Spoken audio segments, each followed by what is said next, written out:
शुक्लाम्बरधरम् विष्णुम् शशिवर्णम् चतुर्भुजम् प्रसन्नवदनम् ध्यायेत् सर्वविघ्नोपशान्तये यस्य द्विरदवक्त्राद्या पारिषद्या परशतम् विघ्नम् निघ्नन्ति सततम् विश्वक्सेनम् तमाश्रये व्यासम् वसिष्ठनप्तारम् शक्ते पौत्रमकल्मषम् पराशरात्मजम् वन्दे शुकतातम् तपोनिधिम् व्यासाय विष्णुरूपाय व्यासरूपाय विष्णवे नमो वै ब्रह्मनिधये वासिष्ठाय नमो नमः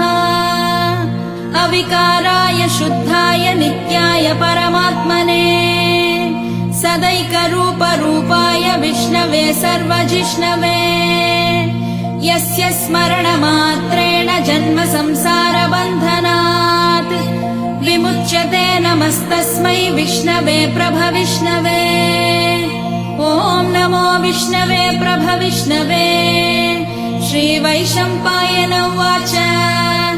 श्रुत्वा धर्मानशेषेण पावनानि च सर्वशः